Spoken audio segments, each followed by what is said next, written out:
Good morning. Ngasigi video haipetang yengminarase ko. Ngasigi video sida card ki message ke kabudi ama leire aduga ai angangai gi oina haitare ko. Satrangai gi oina ai kenoma share torake ko haidi like pabagi kamaina keno togadabno haibado ko haidi marks score fazana tawninge haidi ai marks haidi haji board exam laktore ko class 10 gi 12 gi board exam lakadorina marks fazana phangnaba aduga haidi like pabada haidi kai kai toba yage haibado aduga tang ado mama pa oibasingna su tawbirasu ka shukaide ko aduga angang yengba yawragana adum nangna noina sana dum tawjage tawbiro ko ado khwai first ko Ganesh ki kainoma thambiyo like tawbagi nangi table da ko sida yem ko sida ina Ganesh ki murti macha smaina thammi se ado aigi si table da thambani na ko smaina Ganesh ki murti ma nang ningbiyo ba sigi kan akoi gi table nang study table du thambi se ko ado nang khoju dum khoirambiyo haidi like pa bai phamba du da ko ahamba phamda bu du da adi adu da haidi khutlo naraga nang adum nuti khoirambiyo ba duk thadraga su haidi khoiramba do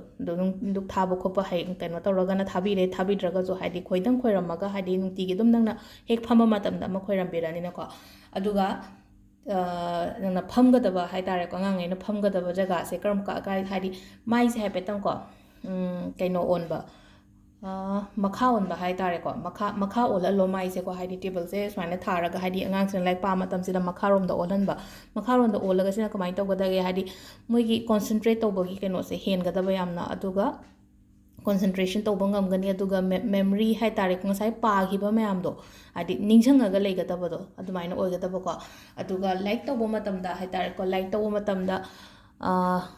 paba matamda haidi light oiba machugumba selo ko fironse fironda su leiri ko machuda su ka leiri ko haidi angoba ka harga si angoba machu maya do angoba do sum angoba mag natraga su ko firon color sing da kitang light oiba gumba set pa haitare ado sisima tawbiro akoigi satrangai gi oina ko ado card ki message kay laki haibado dumasu yengminarase ko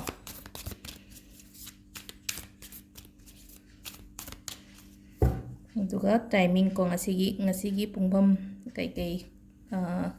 karamba pungse phage haibado dumasu yengminarase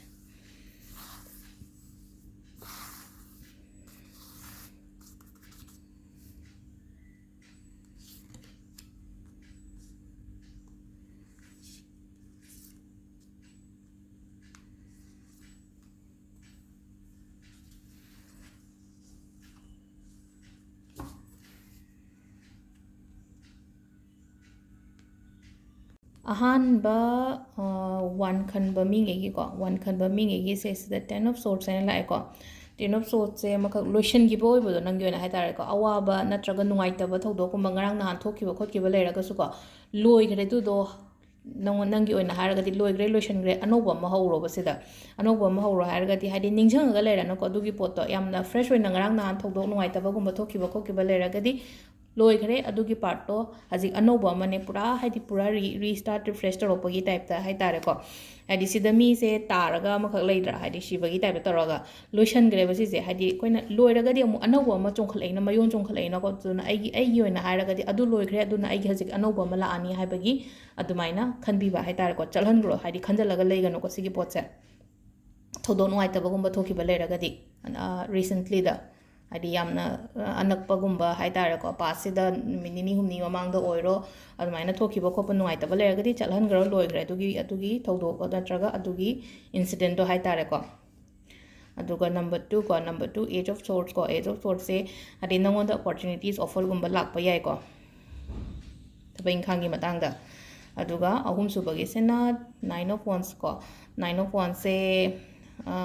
tabak se tawmandana haitare ko ai se haji se tabak se haidi amumu yam wabado hakchang wabo oina tawe ko hakchang wabo oina tawe haidi hajik se tabak se dum aina nambana loina tawbodo yumgi tabak oiro natraga mapan gi tabak oiro ko aduduna haidi amumu kaino su tawre tawningaktaba haitare ko isada nutigi ai routine se haidi tandharakpa khotarakpa adumaina phawe ko amumu haidi adu haidi sida tandharakpa se haidi tandhabiganu ko haidi aina honari thabak to adum haidi focus tawraga hotnabiyo aduga isagi oina matam su khatang kaithokpiba mayam darkar oi ko kwai first haidi aigi me time se yam darkar oi haidi aina thabak tawine adum thabak oi tawragadi haidi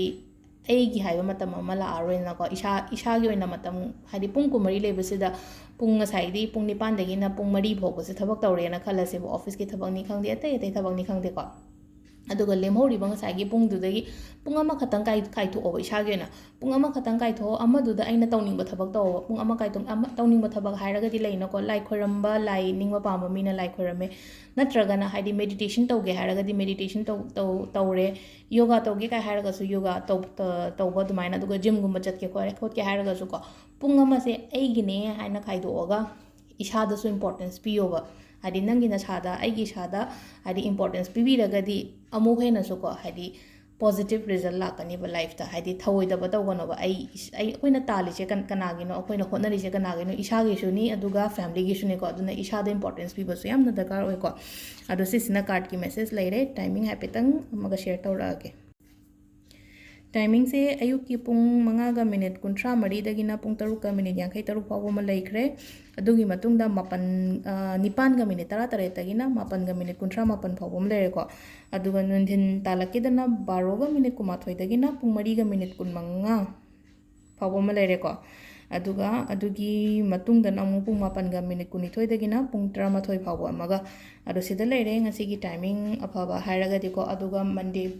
ꯑꯗꯨꯝ ꯈꯤꯇꯪ light ꯑꯣꯏꯕ ꯃꯆꯨꯒꯨꯝꯕ ꯁꯦꯠꯄꯤꯌꯣ ꯑꯉꯧꯕ ꯑꯣꯏꯔꯣ ꯅꯠꯇ꯭ꯔꯒ ꯑꯉꯧꯕꯃꯛ ꯅꯠꯇ꯭ꯔꯒꯁꯨ ꯑꯋꯥꯎꯕ ꯃꯆꯨꯒꯨꯝꯕ ꯁꯦꯠꯄꯤꯌꯣꯀꯣ ꯉꯁꯤꯒꯤ ꯑꯣꯏꯅꯗꯤ ꯑꯗꯣ ꯁꯤ ꯂꯩꯔꯦ ꯉꯁꯤꯒꯤ ꯚꯤꯗꯤꯑꯣꯁꯦ ꯊꯦꯡꯛ ꯌꯨ